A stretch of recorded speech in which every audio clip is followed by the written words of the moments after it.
Mga tumulad kay Jesus, alam mo, sila rin ay talagang nilabanan sila ng demonyo para sila ay hindi makasunod sa kalooban ng Diyos. Ang isang gustong-gusto ko dahil siya ay patron ng mga pari ay si San Juan Maria Vianney. Simple, pari, malalim magdasal, bigay na bigay ang sarili sa paglilingkod sa kanyang sambayanan, subalit nagdusang mabuti.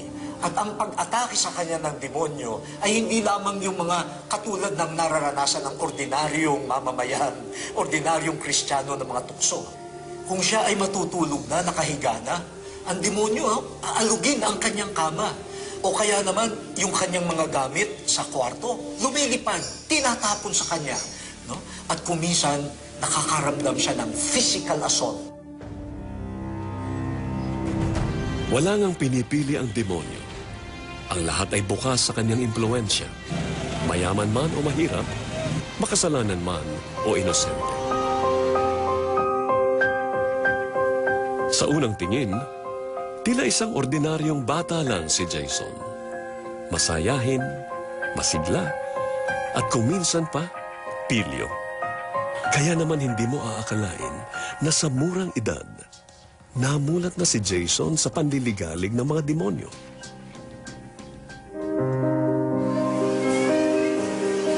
Bunso si Jason sa 3 anak ni Cecil. Ang family namin, mga lola niya, parents ko, both sides, very religious talaga. Kasi ang family namin, meron kaming lola at lola na madre, meron kaming tito-tita na pare at madre, meron kaming cousins na pare at madre. Ganun talaga. So sabi ko na nga sa kanya, sa generation nila, baka siya magiging pare. Mataas ang pangarap ni Cecil para sa anak. Ngunit wala man lang babala ang pagdating ng kadiliman sa kanilang buhay, isang ordinaryong gabi. 6 na taon na ang nakalilipas.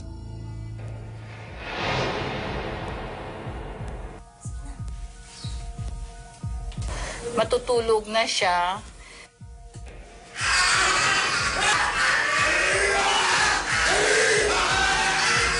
Tapos bigla lang siya yung tumayo na para siya natatakot siya na tinatakpan niya yung tenga niya. Sumisigaw siya, mami, mami, mami, mami, sila marami sila, mami, mga nakaitim.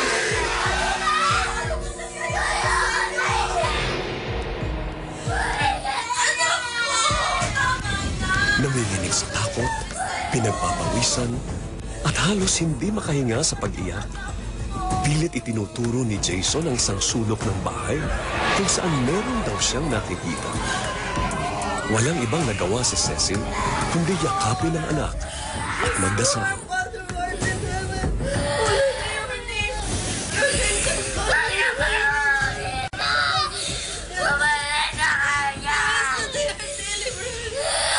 Mura pa siya ng mura na, ang pangit talaga ng mga mura niya. Kasi sa amin, kasi pati sa ilong, i-offer na siya ng ganong mga linti, ganon yun. Siya yung pag sa Ilonggo. Tapos ako naman, tapos sabi, our Father art in heaven. So talaga maningilabot talaga na kami, hindi ko na talaga maintindihan ang pangilabot namin. Sabi ko, Diyos ko, ano ba ito? Ano yung tumigil yun hanggang 3 o'clock in the morning. So the following day yun, tumawag ako sa friend ko, tulungan yun naman ako ng ganon. Pinadalhan ako ng mga blessed water. Ayun, but still hindi ko talaga siya iniwan.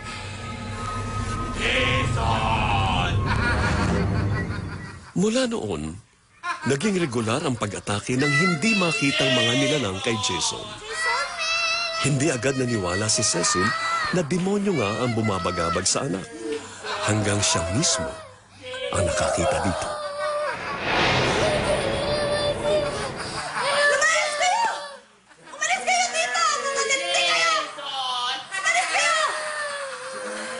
Ako nang andito na ako, murang-mura na ako. Kasi sabi ng mga old dati, sabi niya, magmura ka yan para mapala yung mga maligno, mga divas, ng ganon. So the more ako na nagmura, the more ako dito may nakita ng parang may nag-twirl dito na mga maitim na ano. Yung parang sa group sila na hindi mo ma-identify. Hindi nagbago ang sitwasyon ni Jason. Ang masaklap, Lumala pa ito nang hanggang sa eskwelahan ay magpakita sa bata ang mga malino. Bakit ka natatakot?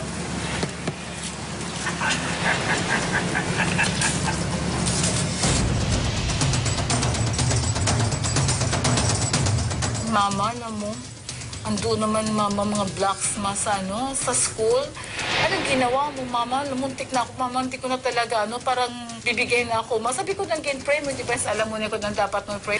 E di, syempre, sa bata, napaka-traumatic na talaga na kahit sa school, sinusundan siya doon ng mga blocks na yan.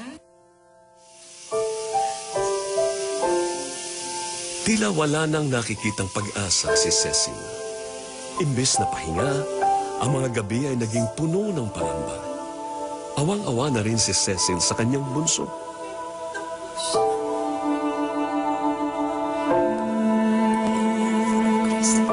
Hindi nagtagal at dala na rin marahil ng kanyang panalangin, dumating din sa wakas ang sagot sa kanilang problema. Hello, Dex.